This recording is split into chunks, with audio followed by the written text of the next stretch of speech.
The smell hit her first, that particular Portland morning smell of burnt coffee mingling with industrial bleach. The two scents locked in perpetual combat over the diner's worn linoleum floors. Tasha Wilson pushed through the back entrance of Mel's Diner at 5:30 a.m., her body moving through the motions while her mind remained suspended in the mathematics of survival. She was 28 years old. Her reflection in the darkened windows suggested otherwise. The exhaustion had carved itself into her face with deliberate cruelty. Deep lines bracketing her mouth, dark circles so pronounced they looked like bruises, a gauntness that came not from intention, but from the accumulated weight of choosing between groceries and Maya's inhaler refills. Her hands trembled as she tied her apron, the strings slipping between fingers that hadn't quite steadied after the night shift at the hospital billing office. 8 hours of data entry, then home for 4 hours of restless sleep before arriving here for the second job. The cycle had become so routine that her body moved through it without requiring her conscious participation. Muscle memory had replaced will. $347 in her checking account. The number lived in her head like a persistent noise she couldn't silence. Maya's asthma attack last week had cost $1,200, the emergency room visit, the nebulizer treatments, the prescriptions that insurance deemed experimental, and therefore her responsibility. $1,200 that had evaporated like water on hot pavement. The medical bills, now numbered in the dozens, each one a small monster with teeth. Then there was the eviction notice. 14 days. The landlord had taped it to her apartment door with casual finality, as if the paper itself carried weight enough to destroy her. She'd read it 7 times, hoping the words would somehow rearrange themselves into something less catastrophic. They hadn't. The tips from yesterday's shift at the hospital had been $47. $47 from 8 hours of smiling at people while she registered them, checked their insurance, explained why procedures they needed weren't covered. $47 that didn't begin to close the gap between what she owed and what she had. Derek appeared in the kitchen window, his face already arranged into its default expression of irritation. "You're slow," he called out. Not a question, an accusation. "Tables aren't going to seat themselves." "Sorry," Tasha said automatically, moving faster even though her body screamed for rest. "I'm moving now." She couldn't afford to lose this job. The thought was less a thought and more a constant frequency humming beneath everything else. She'd already lost 2 positions in the past year. One for being sick, one for a scheduling conflict she couldn't manage around Maya's school. She couldn't lose this one.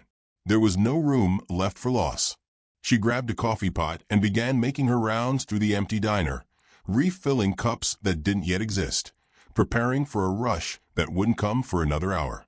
Her movements were efficient, practiced, hollow, the movements of someone who'd learned to function while the essential parts of her were elsewhere, calculating, worrying, drowning. At 6:47 a.m. precisely, as he had every morning for 2 years, Marcus Webb pushed through the diner door. He was 73, blind for the last 15 years, moving with the careful precision of someone who'd walked this path so many times that his feet knew the way even when his eyes couldn't. His thick glasses sat crooked on his weathered face, the kind of crooked that suggested he'd stopped adjusting them years ago. His coffee-stained shirt hung loose on his frame, and his blazer, wrinkled, fraying at the cuffs, spoke of a man who'd once cared about such things and had decided, at some point, that caring wasn't worth the energy. He carried yesterday's newspaper folded under his arm like a talisman. The diner barely registered his arrival. One of the other servers glanced up, then away. Derek, the manager, rolled his eyes in that particular way he had, the look reserved for people he'd decided didn't matter. A customer at the counter muttered something that sounded like, "Here comes the ghost again," though not quietly enough to be accidental. Marcus Webb was invisible. Not in the literal sense. People could see him if they looked. But somewhere along the way, regularity had transformed into irrelevance. He was a fixture, like the aging coffee machine or the crack in the back booth's vinyl seat. People had learned to look through him rather than at him. But Tasha noticed something the others didn't. She noticed the way his unseeing eyes tracked sound, the precision with which his head turned toward the clink of a cup, the scrape of a chair, the murmur of conversation. He wasn't just hearing. He was mapping. His fingers gripped the table edge as he navigated to booth 7 with the intensity of someone holding onto an anchor in rough water. And when he settled into the booth, something shifted in his posture, a subtle loosening, as if he'd found his place in the world. He listened, not the passive hearing that most people did while their minds wandered elsewhere. Marcus Webb listened with his entire being, his attention focused like a beam of light. Every conversation in the diner seemed to matter to him. Every exchange between customers, every interaction between staff, every moment of human connection. He absorbed it all. Tasha had never seen anyone listen like that. He'd been coming to booth 7 for 2 years. Always alone, always quiet, always listening to a world he could no longer see. On a Tuesday morning in October, something shifted in Tasha. She found herself standing at Marcus Webb's table with yesterday's newspaper in her hands before she'd consciously decided to do it. The movement surprised her. This wasn't her job, wasn't her responsibility, wasn't strategic in any way. It was purely impulse, and impulse was a luxury she'd learned not to afford. "Would you?" She hesitated, aware suddenly of how foolish this might sound. "Would you like me to read this to you?" The silence that followed stretched between them like a drawn breath. Marcus turned his head slowly toward her voice. His unseeing eyes seemed to focus on the space where she stood, though she knew he couldn't see her. The other servers had stopped what they were doing, watching with barely concealed amusement, waiting for the rejection they were already composing jokes about. A long moment passed. "Then, that won't be necessary." The words landed with surprising gentleness, but they landed nonetheless. Tasha's face burned. She nodded, though he couldn't see it, and walked away, feeling the weight of their eyes on her back. Feeling foolish.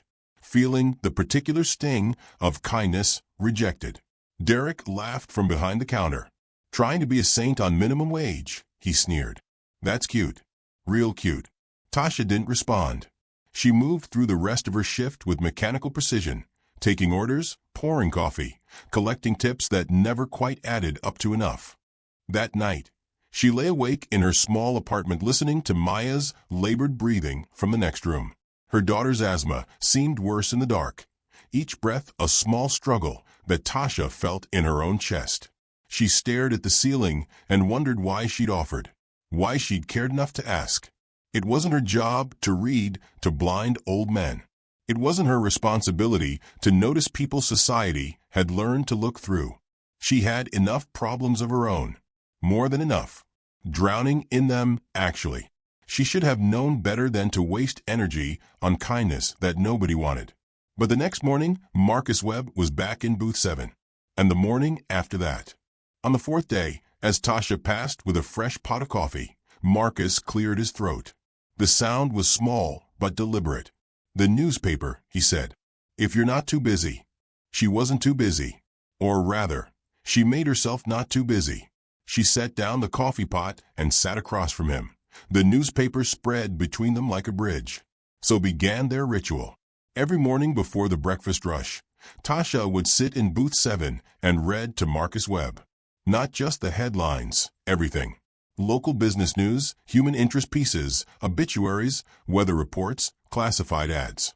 She adjusted her voice for different sections, letting it deepen for serious stories, lighten for human interest pieces. She paused at moments that seemed to matter to him, changed her pace to match the weight of stories, learned to read the silence in his responses. Her co-workers mocked her with consistent creativity. "Wasting your tips on a ghost," Derek sneered, making it his refrain. Other servers invented jokes about her charity case, her mystery man, her Saint complex. One customer complained to management that she was neglecting other tables while playing Florence Nightingale. But Tasha continued anyway. The ritual became the anchor of her chaotic mornings. It was the one part of her day that felt intentional, purposeful, real. While everything else in her life was reactive, responding to bills, to Derek's demands, to Maya's needs, to the constant pressure of survival. This was something she chose. Something that mattered. And Marcus began to ask questions. Not about himself. He rarely mentioned his own life. Instead, he asked about her, about Maya, about her dreams. How had she become a waitress? What did she want to do, if she could do anything? What scared her most? Tasha found herself confessing things to this stranger that she'd never told anyone. Her shame about the debt, her fear that she was failing as a mother every time she couldn't afford to buy Maya new clothes or take her to the zoo. Her secret dream of becoming a counselor, something she'd started studying for before money and time made it impossible to continue. Marcus listened to every word. He asked follow-up questions that showed he'd been paying attention. He remembered details from previous conversations and wove them into new ones. He listened with an intensity that made Tasha feel, for the first time in years, that her life mattered, that her dreams were worth speaking aloud. He was cataloging everything. Weeks became months. The ritual transformed into something neither of them expected. A genuine connection built on the simple foundation of attention and care. Tasha read to Marcus. Marcus listened to Tasha. In the noise and chaos of the diner, surrounded by the indifference of strangers and the irritation of management, they created a small pocket of meaning. A sanctuary that existed nowhere, but everywhere they needed it to be. 3 months had passed, and the ritual had become unshakable. Tasha arrived at Mel's diner now at 5:15 a.m., 15 minutes earlier than necessary, specifically to prepare Marcus's coffee. Black, 1 sugar, stirred exactly 3 times. She'd learned this not because he told her, but because she'd listened. She'd noticed the way he held the cup, the pause before he took the first sip, the slight nod that meant it was perfect. Now she made it without being asked, and she placed it at his table every morning with the precision of ritual. She knew which sections of the newspaper he wanted to hear first. Business news, then human interest stories, then local politics. Never sports. When she'd asked once why not sports, he'd simply said, "I prefer stories about people's choices, not their reflexes." She didn't ask again. She simply never read him the sports section. She'd learned to read his silences too, when he needed her voice filling the emptiness, and when he needed quiet to think. Some mornings she could tell by the angle of his shoulders, the way his fingers rested on the table. On those mornings, she would sit with him and read, and he would listen, and neither of them would speak beyond the words on the page. But the price of this devotion was becoming clear. Other servers had stopped mocking her openly, but the resentment had calcified into something harder, more permanent. They watched her sitting at booth 7 every morning while their own tables went unserved. Derek had escalated from eye rolls to pointed comments delivered with surgical precision. "Playing favorites with the regulars," he'd said last week. "That's not good time management, Tasha. That's theft from the business." Her financial situation hadn't improved. If anything, it had deteriorated. The car had needed repairs, the transmission was slipping, and without it, she couldn't get to either job. $1,500 she didn't have. Another medical bill for Maya had arrived, this one for a specialist appointment that insurance had initially denied. The eviction notice had been extended, but only by 30 days. The pressure hadn't lessened. It had simply shifted forms, finding new cracks through which to seep. But she couldn't stop. The moments with Marcus had become the only part of her life that felt like something other than survival. When she was reading to him, she wasn't calculating which bills could wait another month. She wasn't wondering if she was failing her daughter. She was simply present, fully, completely present, in a way that had become rare enough to feel revolutionary. And then Marcus began asking about Maya. Not in the casual way people asked about other people's children. He asked specific questions. What was her personality like? Was she funny? What did she like to read? What made her scared? When Tasha mentioned offhandedly that Maya loved stories, Marcus began requesting that she read children's literature on certain mornings instead of the newspaper. Charlotte's Web, The Tale of Despero, Where the Wild Things Are. He listened to these stories with the same intensity he gave to everything else. One morning, Tasha mentioned that she'd love to take Maya to the Oregon coast for her birthday. It had been Maya's dream for years, walking on the beach, collecting shells, seeing the tide pools. But it wasn't possible. A trip cost money they didn't have. Marcus had asked detailed questions. What beach? What time of year?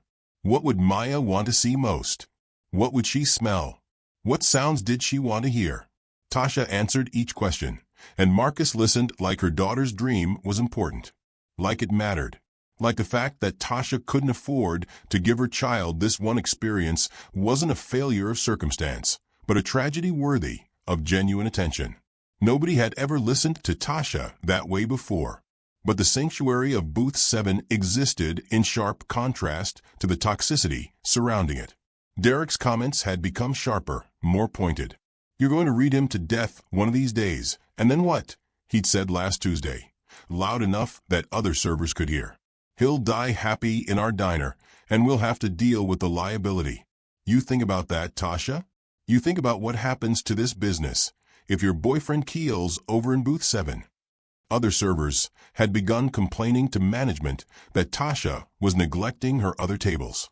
A customer had left a $1 tip with a note in careful handwriting. "Read faster, work better." The message had been small enough to fit on a napkin, but the judgment it carried had weight. The pressure was relentless. One afternoon, during the break between shifts, Brandon had cornered her in the break room. He was one of the nicer servers, or at least he had been until recently. "Look, I get it," he'd said, his voice low but not kind. "You want to be nice. You want to think you're helping. But you're making the rest of us look bad. And for what? That old guy doesn't even know your real name. He doesn't care about you. He just likes having someone read to him. We could all find someone to like us if we had the time." Tasha had felt something crack inside her chest, but her response had come out quiet and firm. The voice of someone speaking a truth she'd only just discovered about herself. "You're right," she'd said. "He might not remember tomorrow. He might not remember my name or my voice or any of this. But he's listening today. And today is the only thing I can control." Brandon had walked away shaking his head, muttering something about naivety and martyrdom. He thought she was foolish. And in the darkness of the following nights, Tasha wondered if he was right. She'd lie awake in her apartment, listening to Maya's breathing from the next room, and the logical part of her brain would present the case clearly. She was sacrificing tips by spending those early morning minutes with Marcus. She was potentially jeopardizing her job with Derek's escalating resentment.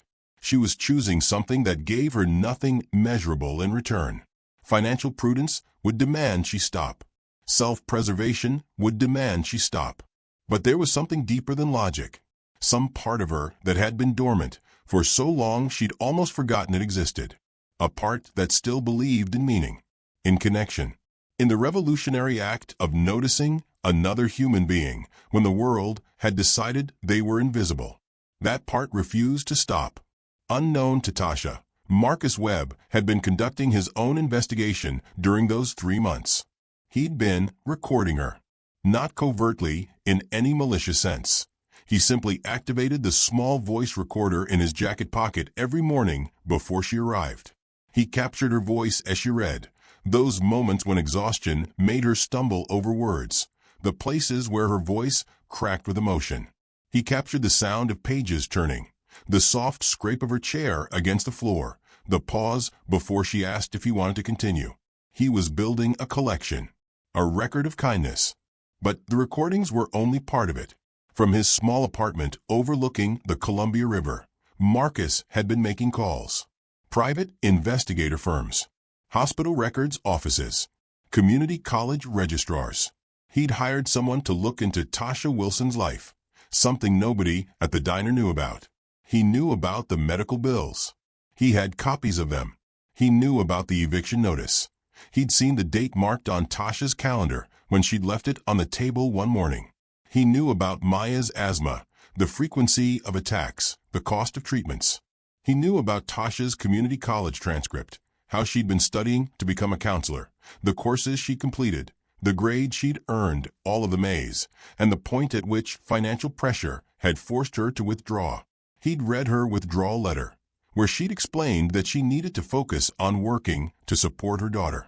He knew all of this because he'd been cataloging everything, not in a predatory way, in a scholarly way, in the way someone catalogs something rare and precious. Marcus Webb was 83 years old. He'd built a real estate empire, accumulated wealth, lived a life that the world considered successful. But somewhere along the way, he'd made a promise to someone he'd loved, someone who died believing that kindness was the most valuable currency in the world. He'd spent the last 30 years trying to honor that promise, quietly giving away fortunes, investing in people, looking for evidence of genuine virtue in a world that increasingly seemed to value only profit and self-interest. And then Tasha Wilson had walked into his life. She'd offered to read to a blind old man she didn't know, in a diner where nobody cared about him, sacrificing her own limited time and resources for nothing but the knowledge that it mattered. She'd continued doing it even when her coworkers mocked her, even when it cost her money, even when the logical choice would have been to stop. She was the person Marcus had been waiting for. She was the one who would understand what he wanted to leave behind. One morning, about 4 months into the ritual, Marcus asked Tasha something different. "Tell me about your mother," he said simply. Tasha was thrown off guard. Nobody asked her about her mother. In her experience, people were generally too focused on their own struggles to ask about anyone else's past. But something about Marcus's tone, genuine curiosity rather than idle conversation, the way he'd paused before asking, as if the question mattered, compelled her to answer. She told him about her mother, who'd worked 2 jobs and still couldn't afford rent. About watching her mother break down, crying over bills, sitting at their kitchen table at midnight with a calculator, and the kind of hopelessness that had no mathematical solution. About the way her mother had smiled anyway, had made her laugh anyway, had loved her anyway despite the weight of impossible circumstances. She told him about her mother's death, a stroke at 49, stress-related. The doctor had said with clinical certainty, as if a label could explain why a woman's heart had simply given up. Tasha had been 19, barely an adult, suddenly responsible for an infant daughter. She told him about the shame of following the same path, struggling, exhausted, barely surviving, working multiple jobs, choosing between groceries and medicine, wondering constantly if she was failing her daughter. "But you're different," Marcus said quietly. "How?" Tasha asked, her voice small. "Because you're kind to me," Marcus said. "Even though I can't help you. Even though it costs you. That's a choice your mother probably never got to make. She was too busy surviving to remember that kindness was a choice." The words landed inside Tasha's chest and something broke open. She cried in booth 7 that morning, the tears coming from somewhere so deep and hidden that she barely recognized them as her own. She cried for her mother. She cried for herself. She cried for all the moments she'd chosen kindness anyway, despite the cost, despite the pressure to be practical, despite everything in her circumstance that suggested it was foolish. And Marcus, knowing exactly where her hand was reaching toward her face, handed her a napkin. He didn't say anything else. He simply sat there, listening to her cry the way he listened to everything, completely, fully, as if her grief was the most important thing in the world. Marcus didn't come to the diner on a Thursday morning in January. At 6:47 a.m., booth 7 remained empty. Tasha told herself he was just sick, maybe a cold. He'd be back tomorrow. But something in her chest tightened with an unfamiliar anxiety, the kind that whispers warnings you don't want to hear. He didn't come on Friday or Monday. By Wednesday, Tasha was genuinely worried. She'd memorized enough about Marcus during their months together to understand that he didn't miss mornings. He'd mentioned his routine multiple times over the months. The structure kept him anchored. The diner at 6:47 a.m. wasn't just a habit. It was a lifeline.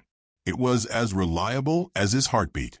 She considered asking Derek for Marcus's phone number, but the request died in her throat before she could voice it. Derek didn't have Marcus's number. She'd never thought to ask for it herself during all those months.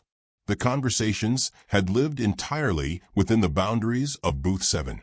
She'd never pursued them beyond that space. The realization settled over her with sickening clarity. Despite months of intimate conversation, despite Marcus knowing about her mother and her dreams and her fears, she knew almost nothing about how to contact him outside these morning meetings. She didn't know where he lived. She didn't know his phone number. She didn't even know his last name beyond Webb. The absence became a physical ache in her chest.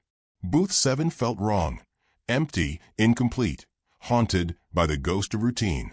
Other customers occasionally sat there now, and Tasha had to serve them while internally resenting their presence. This was Marcus's space. Everyone should know that.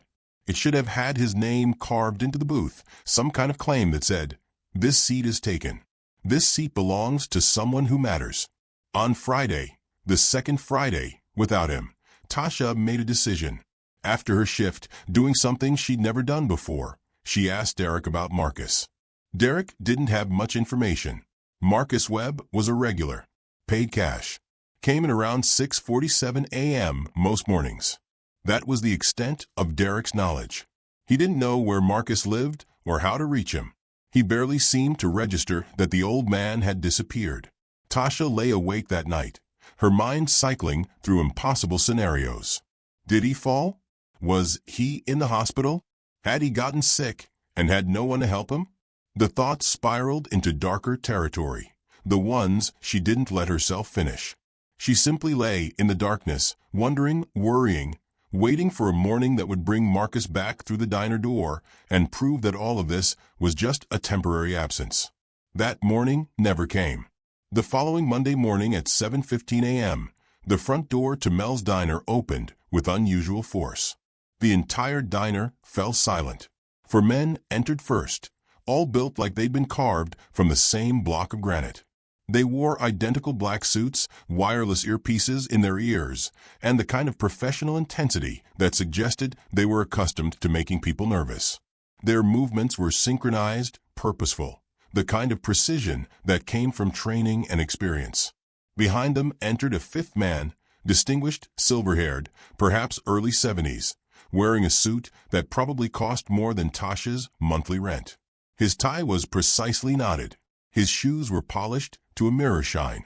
His entire presence had weight, the kind of gravitational pull that made the space around him feel slightly denser. Even Derek stopped in his tracks. The man's eyes scanned the diner with the precision of someone taking inventory. His gaze moved across the space with deliberate intention, cataloging, assessing, until it landed on Tasha, who'd frozen mid-pour with a coffee pot in her trembling hand. "Are you Tasha Wilson?" he asked. His voice carried the accent of expensive education and old money, the kind of voice that had spent decades in boardrooms and law offices. The diner had gone completely silent. Every head turned toward her. Tasha could feel her co-workers' eyes on her back, could sense the collective curiosity and suspicion radiating from every corner of the restaurant. Derek's expression had shifted from confusion to something that looked like calculation. Brandon was openly staring.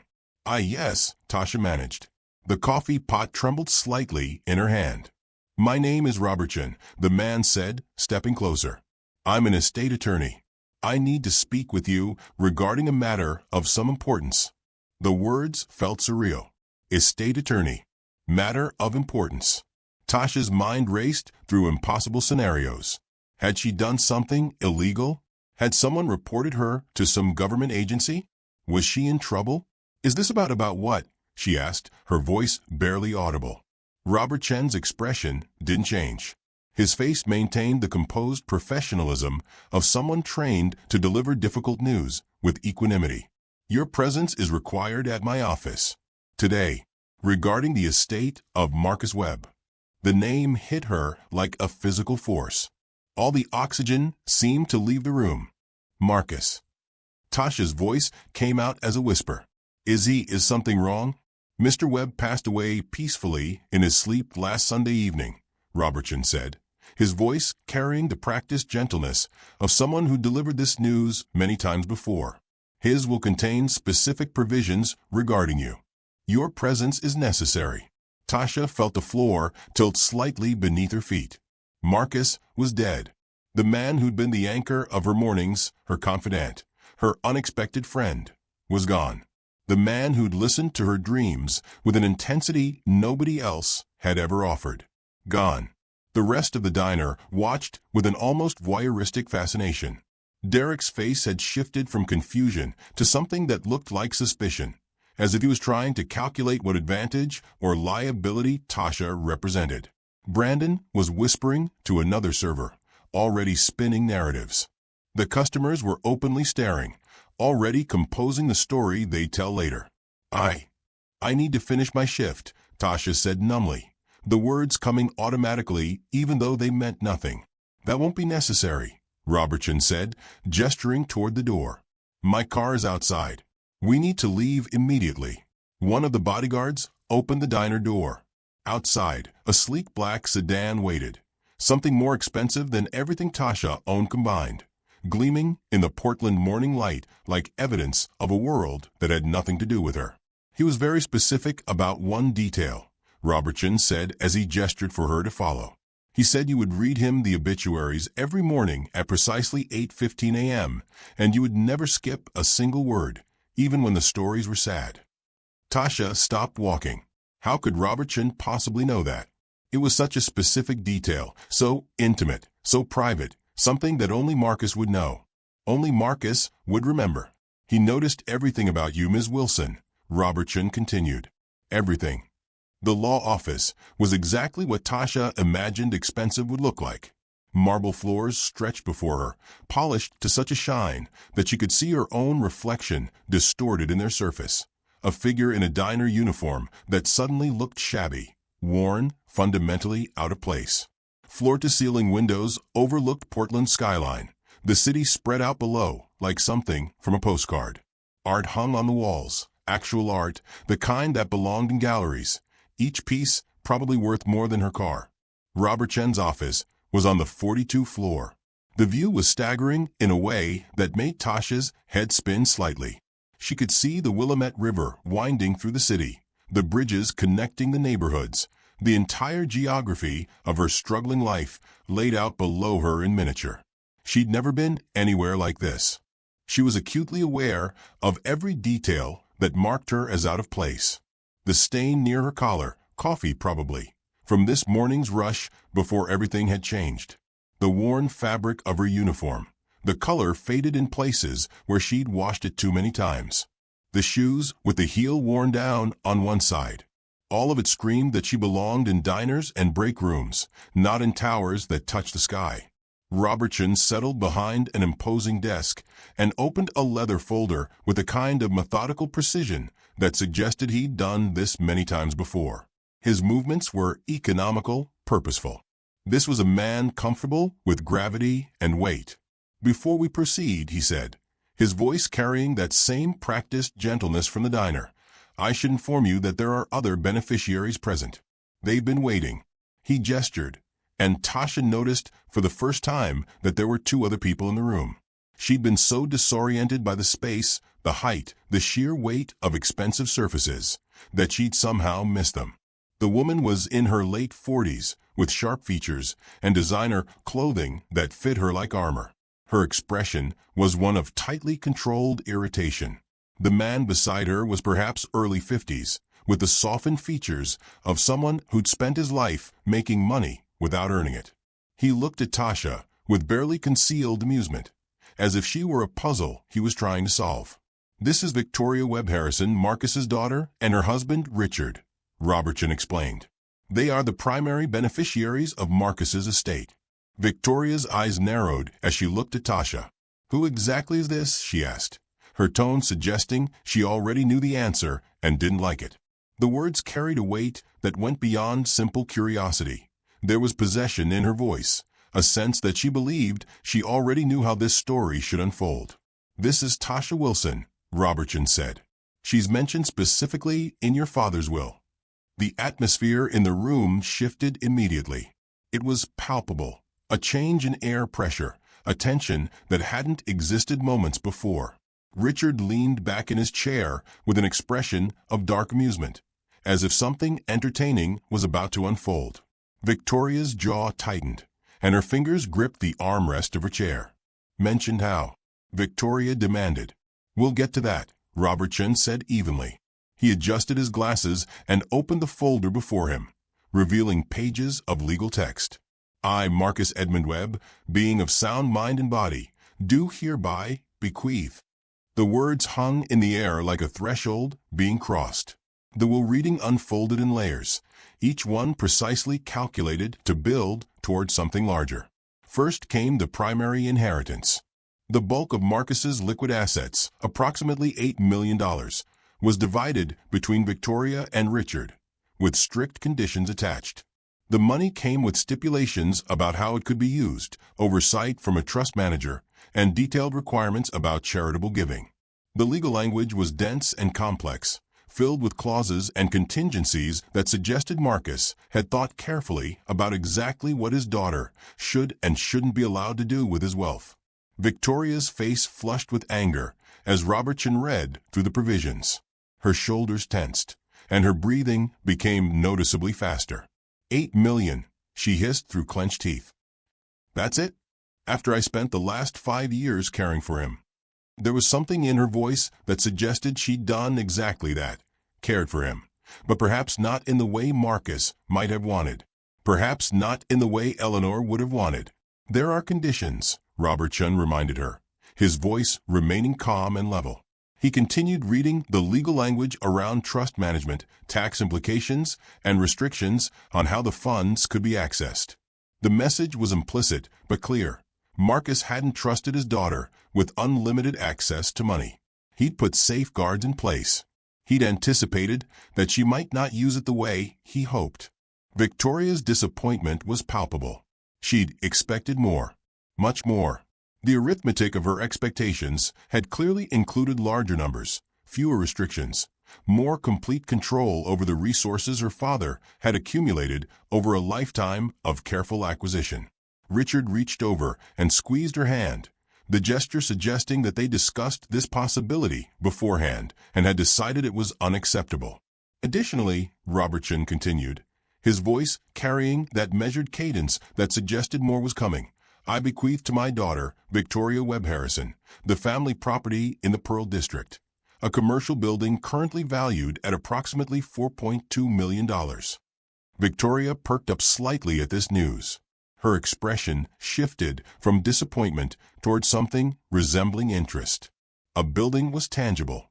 A building was something she could see and touch, and more importantly, something she could control directly. Real estate was wealth that didn't require a trust manager to oversee. Real estate was power. But then Robertson continued, and the satisfaction drained from her face like water through a broken vessel, with the condition that it remain a non-profit community center in perpetuity, as established in the attached documents. The silence that followed was absolute. Victoria's expression collapsed into something between rage and disbelief. A non-profit, she said, her voice rising. He's left me a non-profit? A commercial space worth $4.2 million, Robertson corrected calmly, restricted to non-profit use. There's also a $2 million endowment specifically designated for its operation. This is ridiculous, Richard muttered, leaning forward in his chair. He was senile. We should contest this.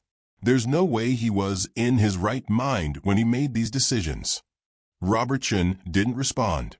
He simply turned the page, his expression remaining professionally neutral. The implication was clear. They could try to contest it if they wanted to, but they would lose. Marcus had been thorough. Marcus had anticipated exactly this objection and had prepared accordingly. The weight of that preparation, the evidence of Marcus's careful planning, his deliberate choices, his clear-eyed assessment of who his daughter was and what she might do with unlimited resources, hung heavy in the room. To Tasha Wilson, Robertson read, his voice carrying a new quality that made Victoria's head snap toward him. I bequeath the sum of $250,000 to be used for any purpose she deems necessary or meaningful. Tasha gasped. The number was so impossibly large that it didn't seem real. That was the amount of all her debts combined. That was Maya's medical care for years to come. That was community college. That was freedom. That was the ability to breathe without calculating which bill could wait another month. But then Robertson continued, and the ground beneath her shifted again. Additionally, I bequeath to Tasha Wilson the property at 2847 Northeast Morrison Street, Portland, Oregon, currently used as a small bookstore and community gathering space. The room went silent. Victoria laughed, a sharp, bitter sound that had nothing to do with humor. "He's left his goddaughter a bookstore," she said, the word goddaughter dripping with contempt. "A used bookstore? That's worth what, maybe $300,000? Some old building filled with old books." Robert Chen's expression remained neutral, though something in his eyes suggested he'd anticipated this reaction. "The property valuation is more complex than that, Ms. Webb Harrison. If you'll allow me to continue." He turned to Tasha, and his voice shifted, softened, became more personal. "There's an additional provision attached to the property. Mr. Webb was very specific about this. He recorded a personal message for you." Robertson reached across his desk and activated a small speaker. For a moment, there was only silence. Then Marcus's voice filled the room. It was weak, the voice of an old man near the end of his life, but it was unmistakably him. Tasha would have known that voice anywhere, in any room, no matter how much time had passed. "Tasha, if you're hearing this, then I'm gone. But I want you to know something. That bookstore has been my life's work. Not my career, my life's work. Inside that building are records of everything I've learned about kindness, about people, about what matters. I'm giving it to you because I believe you understand what it means. Don't let it become just a business. Keep it a sanctuary." The message ended. Victoria's face had gone pale. She understood now that this inheritance wasn't just money or property. It was meaning. It was Marcus choosing Tasha as the keeper of something he valued more than wealth. It was a statement about who deserved his legacy and who didn't. It was a choice. Robertson closed the voice message and removed his glasses, cleaning them with deliberate precision before replacing them on his nose. "There is one final provision," he said, "and this is where things become considerably more complex." He opened a second folder, this one thicker than the first, filled with documents and architectural drawings. The bookstore property on its surface is valued at approximately $350,000. However, the building includes a basement level that has never been disclosed to any tax authority or public record. He pulled out architectural documents and spread them across the desk. "This basement contains Mr. Webb's personal collection of rare books and manuscripts, valued by independent appraisers at approximately $6.8 million. Additionally, there is a commercial real estate portfolio, commercial properties throughout Portland that Mr. Webb quietly acquired over the past 40 years, valued at approximately $12.3 million. Victoria stood up abruptly, her chair scraping against the marble floor. "What are you talking about?" she demanded, her voice sharp with the kind of anger that comes from suddenly understanding that your entire understanding of a situation has been fundamentally incorrect. "My father never mentioned any of this. Never. Your father kept his financial life deliberately compartmentalized," Robertson explained, his voice remaining calm and unhurried.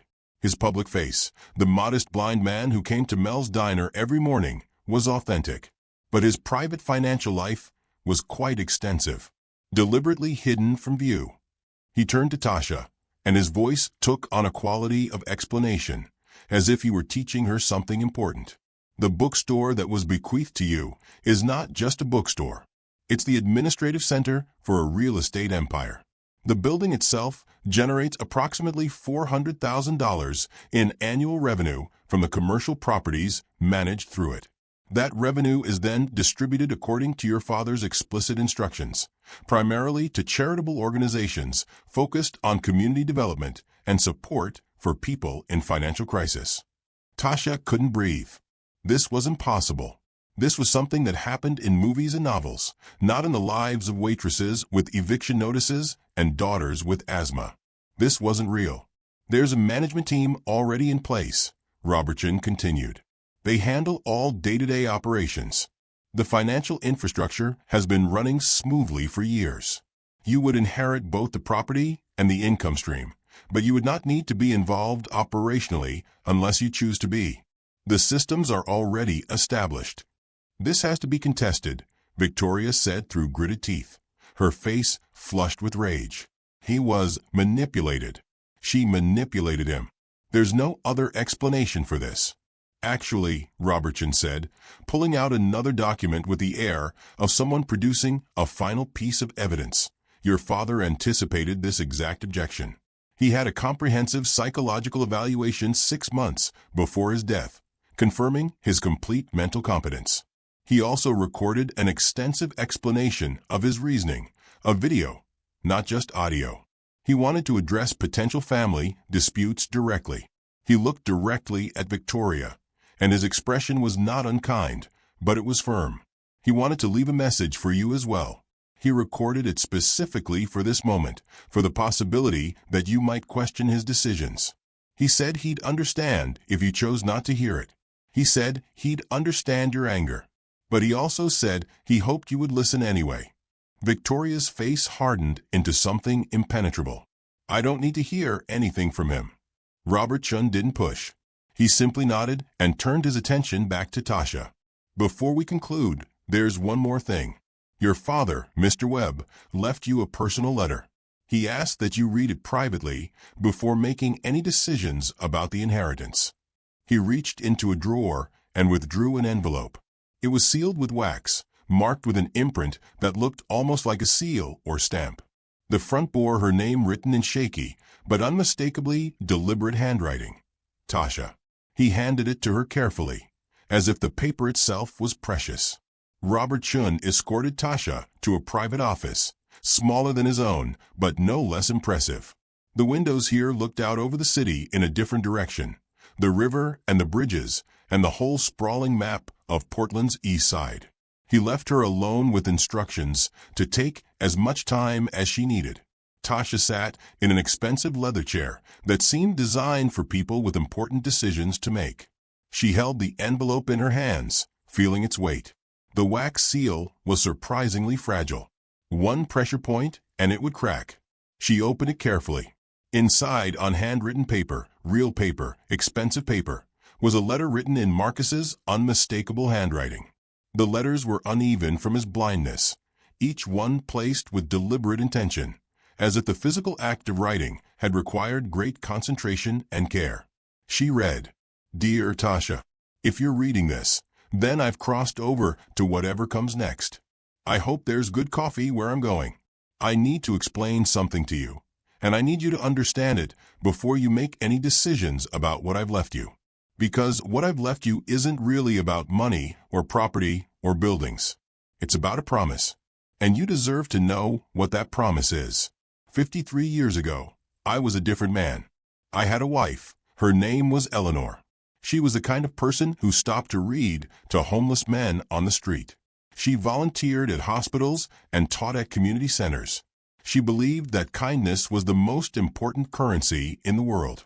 I was busy building real estate empires, making money, climbing, always climbing. I thought that was what mattered.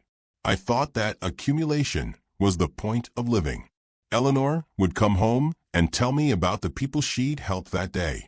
She described their stories, their struggles, their small moments of hope. I would nod and return to my spreadsheets.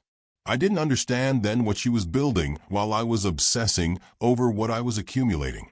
I thought her work was beautiful but impractical. I thought kindness was a luxury. Then Eleanor got sick. Cancer. The kind that doctors catch too late. She spent her final months in a hospital, and I finally understood what she'd been trying to teach me for 30 years. She didn't care about the money. She cared about the legacy of kindness she was leaving behind. She cared about the people whose lives she touched. That was her real estate empire. That was her measure of success. Not square footage or market value, but lives changed. People seen. Individuals who had been invisible suddenly recognized and valued. She died at 56. I became blind 3 years later. Ironic, isn't it? As if the universe decided I needed to literally stop seeing in order to finally understand. It took losing my physical sight to gain the vision Eleanor had possessed all along. I've spent the last 30 years trying to become the man Eleanor wanted me to be. I've quietly given away fortunes. I've built community spaces. I've invested in people who showed me what she showed me. That kindness isn't naive. It's the rarest form of intelligence. And then you walked into Mel's diner. You were broken, Tasha. Exhausted. Drowning in circumstances that weren't your fault and choices that weren't yours. You had every reason to be selfish, to focus only on survival, only on your daughter, only on making it through each day. That would have been logical. That would have been understandable. Nobody would have judged you. But you offered to read to a blind old man who couldn't help you. You wasted your time and tips on someone society had already written off. You did it without expectation, without looking for reward, without even knowing who I was. You passed Eleanor's test. So I recorded you. Yes, I'm admitting it. I recorded your voice as you read to me, your kindness, your vulnerability. I did it because I wanted evidence of something the world is losing. The capacity to care for people who can't repay you. The willingness to notice the invisible. The bookstore isn't just a business, Tasha. It's a sanctuary. Inside it, I've kept records of every act of kindness I've witnessed over 50 years. Letters from people whose lives changed because someone chose to see them. Stories of ordinary people being extraordinary. A documentation of human goodness. I'm leaving it to you because I believe you'll continue what Eleanor started. That you'll be the kind of person who reads to the invisible, who notices the overlooked, who knows that the greatest investments we make are in each other. Take care of what I've left you, not because it's valuable, though it is, but because it matters. Love, Marcus. Tasha cried in the private office for a long time.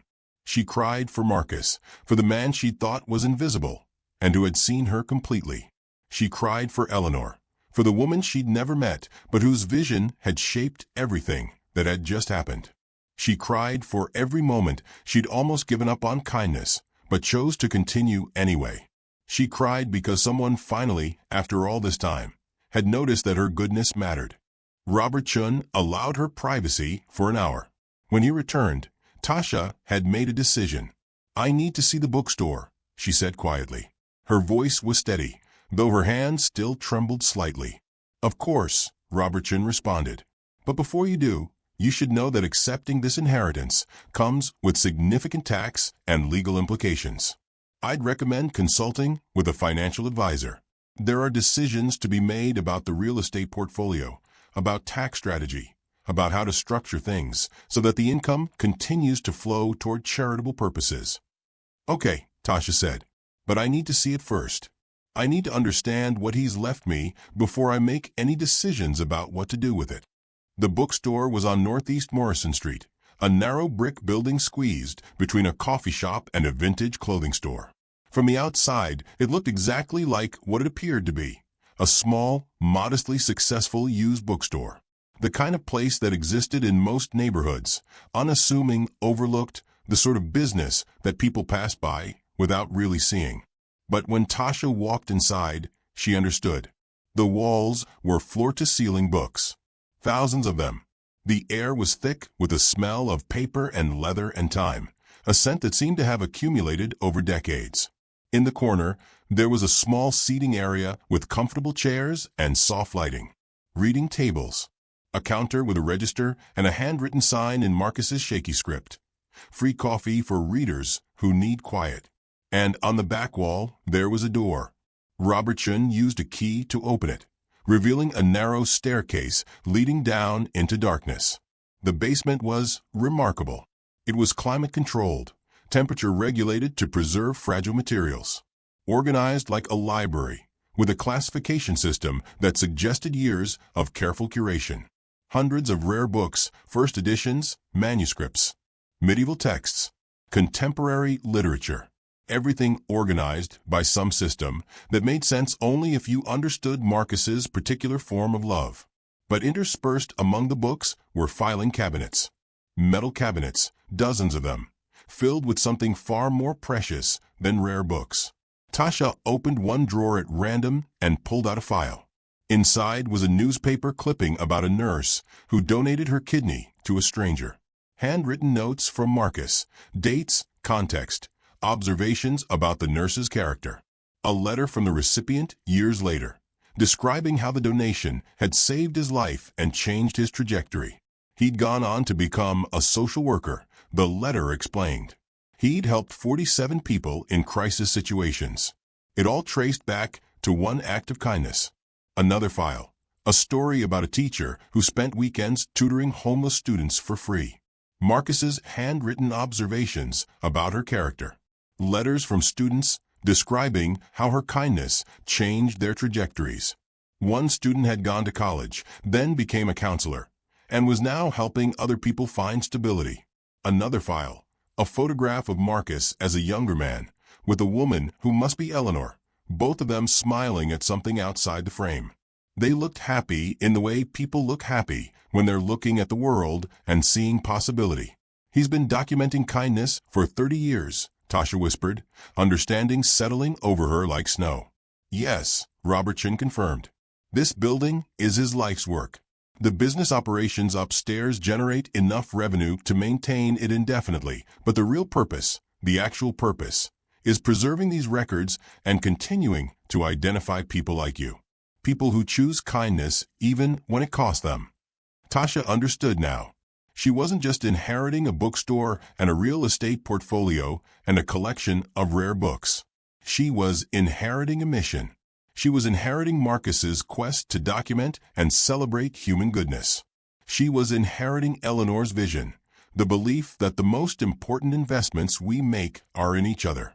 She stood in Marcus's basement, surrounded by decades of recorded kindness, and she understood what he'd been asking her to do. She understood what she'd just agreed to become. 3 weeks after the will reading, Victoria Webb Harrison filed a formal challenge to the will. Her legal team moved with the precision of people accustomed to winning. They argued that Marcus was mentally incompetent at the time of the will's execution. They suggested that Tasha Wilson had manipulated a lonely, blind old man into leaving her a fortune. They filed motions questioning the validity of the psychological evaluations. They demanded depositions from witnesses. They made strategic noise designed to create the appearance of legitimate concern. Robertson handled most of it with a calm efficiency of someone who defended wills against legal challenges before.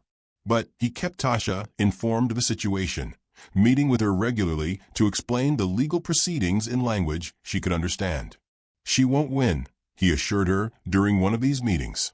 His office felt like neutral ground now, not quite threatening, not quite sanctuary. Your father's mental competency was thoroughly documented. The psychological evaluation was comprehensive and conducted by independent professionals. There's no evidence of any undue influence. But she will make this expensive and painful. That's the real strategy here. Tasha, for the first time in her life, had resources to fight back. She could afford the legal fees.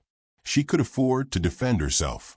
But the legal battle weighed on her emotionally in ways that money couldn't address. Victoria kept filing new motions. Each one arrived like a small wound, a reopening of something Tasha thought had already healed. She went on local news claiming she was the real victim in this situation, a daughter cheated out of her inheritance by a stranger who had seduced her father into leaving everything to her. She spoke with the kind of conviction that made her sound wronged, victimized, cast aside. The narrative was compelling, and Tasha felt its weight. The pressure returned, just in a different form. No longer the pressure of survival, but the pressure of public judgment, suspicion, questions about whether she deserved what she'd been given. Comments on social media suggested she was a gold digger, a manipulator, a woman who'd taken advantage of a vulnerable old man's loneliness. Tasha would read these comments late at night, her stomach churning with something that felt like shame, even though she knew, intellectually, rationally, that they weren't true. But knowledge and feeling didn't always align. The doubt planted itself anyway. Victoria's legal team was remarkably skilled at publicity strategy. They leaked the story to local media outlets. Wealthy man surprise heir. Waitress inherits millions. The narrative wrote itself from there. The tear-jerker story, poor waitress befriends lonely blind man, became suspicious. The kindness transformed into potential manipulation. The charity became a calculated scheme. Tasha became the villain in a story that had initially painted her as a saint. Online, people took sides with the efficiency of people creating binary narratives from insufficient information. Some defended her. He's a grown man. If he wanted to give his money away, that's his choice. This is beautiful. This is proof that kindness matters. Stop judging a woman for inheriting money from someone who loved her. But others attacked with more viciousness. There's no way this isn't exploitative. He was blind and lonely, and she took advantage of that. Nobody just befriends a rich old man for years without knowing he's rich. She planned this.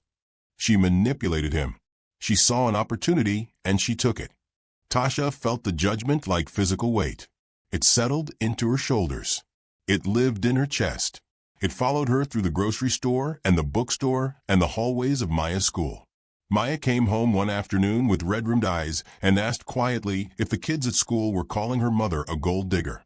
She'd heard the word from another child, she explained, and she didn't understand what it meant, but it sounded mean. The question broke something inside Tasha, a mother's helplessness at being unable to protect her child from the world's judgment. Tasha held Maya and assured her that the stories people were telling weren't true. But her daughter's question lodged itself in her heart, a reminder that this wasn't just about her anymore. This was about Maya's understanding of her mother. This was about what Maya would believe about kindness and goodness in a world that seemed determined to see both as suspect. But Robert Chun had been preparing for this exact scenario from the beginning. He'd compiled comprehensive documentation with the care of someone building an unshakable case. The psychological evaluations proving Marcus's complete mental competency. The recordings Marcus had made of his own reasoning. Hours of audio where he explained, in meticulous detail, exactly why he'd chosen to leave his estate the way he had. The financial records showing Marcus's decades-long pattern of charitable giving, a pattern that began long before Tasha Wilson ever walked into Mel's diner. He'd gathered letters from countless people whose lives Marcus had quietly changed over the years. People who'd received mysterious scholarships. People who'd received down payments for small businesses. People whose medical bills had been paid by anonymous donors. All of them traceable back to Marcus Webb and his commitment to Eleanor's vision. But more importantly, Robert Chun had gathered evidence of Victoria's own financial mismanagement. Documents showing how Victoria had convinced Marcus to give her access to funds over the years, only to waste them on failed business ventures. Credit card statements showing extravagant personal spending while her father lived modestly in a small apartment. Hotel receipts and restaurant bills that contradicted her public claims about caring for him and sacrificing for him. The evidence painted a clear picture. Marcus had limited his contact with his daughter in his later years specifically because he'd discovered her financial irresponsibility. He'd deliberately kept her at arm's length to prevent further exploitation of his resources. His detailed restrictions on her inheritance, the nonprofit mandate, the trust oversight, weren't signs of a confused mind. They were signs of a clear-eyed father who understood exactly who his daughter was and what she might do with unlimited resources. During one of their meetings, Robert Chun laid out the evidence before Tasha. "We could release this," he said carefully. "It would definitively end her legal challenge. But it would be publicly humiliating for her. It would devastate her reputation. Her marriage would likely not survive it. She'd be portrayed as both a grasping daughter and a financial irresponsible spendthrift. I wanted to check with you first. Are you comfortable with that?" Tasha hesitated. She wasn't a vindictive person. She didn't want to destroy Victoria.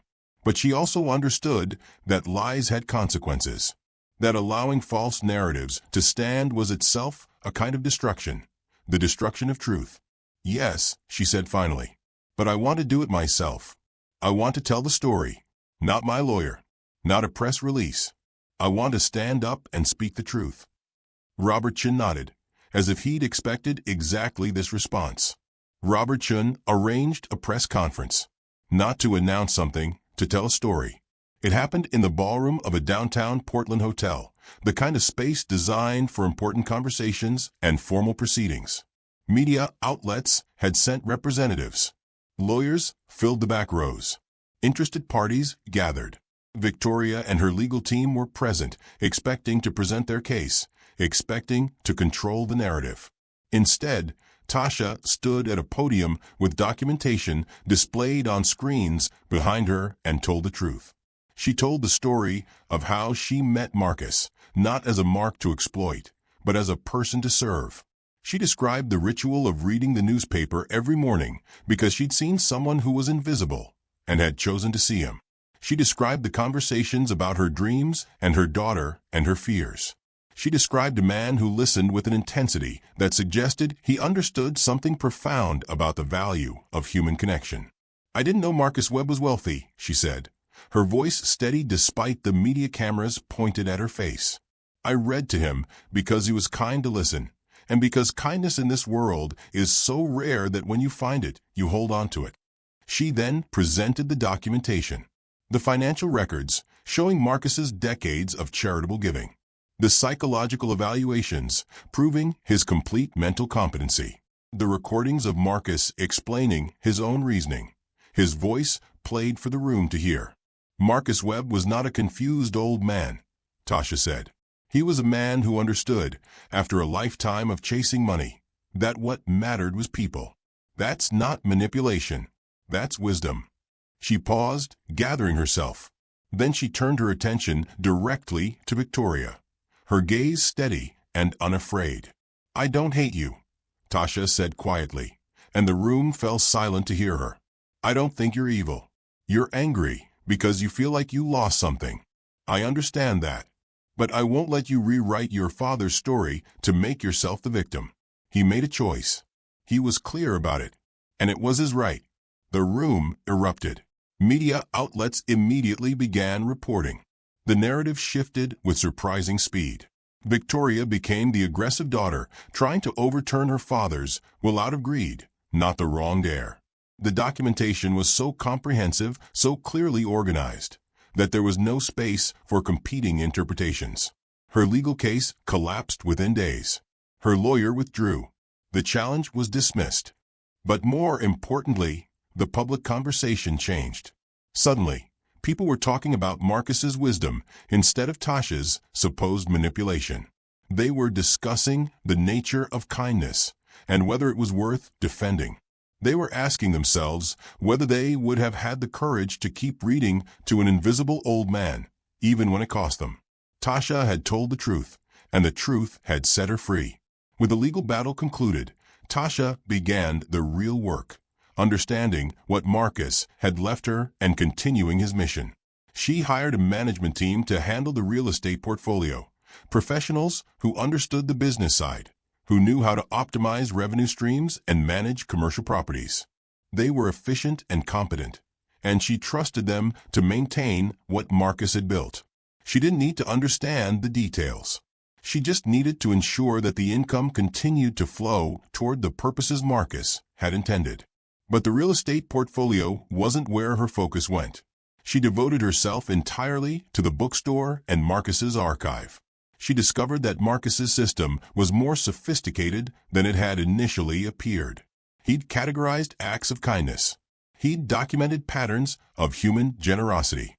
He'd created a taxonomy of virtue that showed how small acts of kindness often rippled outward in ways that nobody ever anticipated or tracked.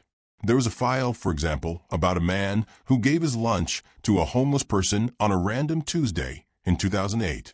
Marcus had documented the encounter in meticulous detail. He'd then tracked what happened to that homeless man. 3 years later, he got sober, got a job, became a social worker. Over the next decade, he helped 47 people transition from homelessness to stability. Marcus had documented every connection he could trace. The chain of consequence. The ripple effect of one act of kindness multiplied across a decade and dozens of lives. Tasha realized, sitting in the basement surrounded by thousands of files, that Marcus's real gift wasn't just money or property. It was this philosophical framework that showed how kindness compounds like interest, how small investments in other people's dignity generate returns that nobody can calculate. She made a decision. She was going to expand the bookstore's mission. She was going to transform it into something more intentional. A community center devoted to celebrating and documenting acts of kindness. A place where people could learn about the philosophy Marcus had developed. She was going to create scholarships for people like her, people pursuing careers in counseling or social work or community care. She used $100,000 of her inheritance to renovate the bookstore. She kept the rare books and archives intact. They were Marcus's life's work, and they deserved preservation. But she transformed the upstairs into a gathering space. She created reading areas with comfortable chairs. She installed a small kitchen where they could offer free coffee to readers who needed quiet. She established a scholarship program that would eventually support dozens of students. Most importantly, she established a kindness archive that was open to the public. People could submit stories of kindness they'd witnessed, acts of generosity, moments of compassion, connections that had changed their lives. These stories became part of the permanent collection, preserved alongside Marcus's decades of documentation. Within 6 months, the bookstore had transformed from a modest used bookstore into something more meaningful. A sanctuary for people who believed in kindness. A record of human generosity. A living memorial to Eleanor and Marcus Webb, two people who'd understood something fundamental about what mattered.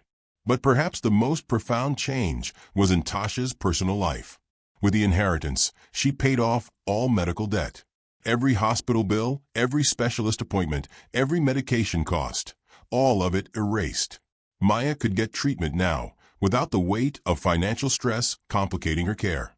The asthma attacks continued. The disease didn't disappear, but the shame and panic that accompanied them did. They could afford her medication. They could afford her doctors. They could afford to help her breathe. Tasha enrolled in community college with a full-ride scholarship from her own newly created program. She was finally going to finish the degree she'd started before circumstances forced her to abandon it.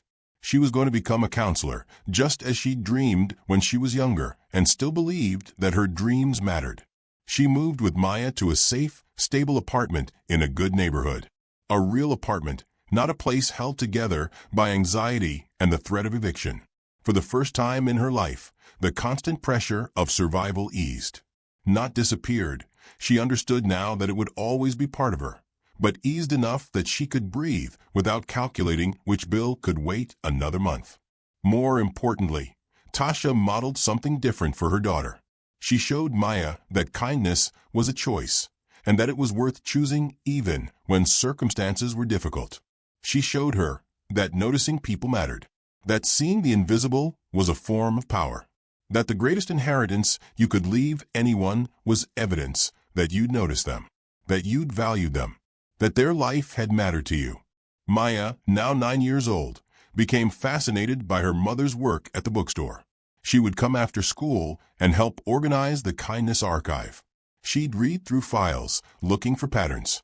She became, in her own way, a curator of human goodness.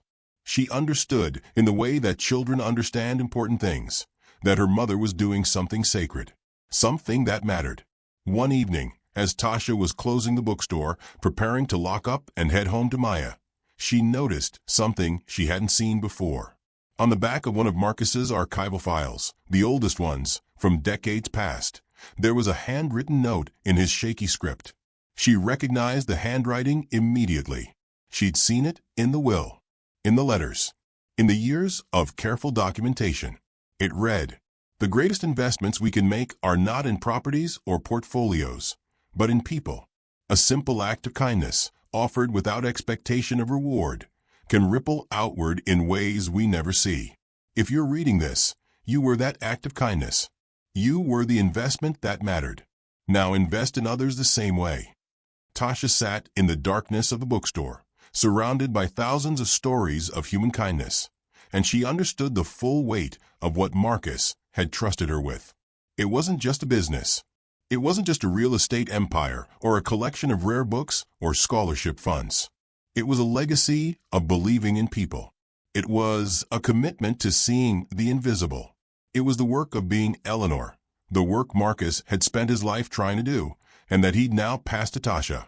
She understood, finally, Why he'd been recording her all those mornings. Why he'd been investigating her life. Why he'd chosen her as the keeper of his vision.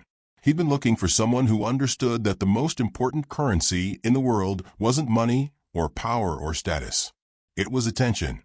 It was the radical act of noticing another human being when the world had decided they were invisible. Tasha Wilson's story began in a diner booth with an old man nobody noticed and a waitress who chose to see him anyway. But her story isn't really about Tasha. It isn't really about Marcus or Eleanor or the inheritance or the real estate empire. It's a mirror. It asks us a question that haunts us all. If someone were watching you, really watching you, cataloging your choices, observing your character, would they find you worthy? What would they see? Would they see kindness offered without expectation? Would they see someone who notices the invisible?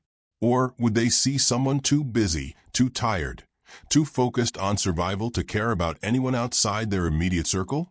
Marcus Webb understood something profound, that the world is full of tests. Not formal tests with right answers and grades, but daily tests of character.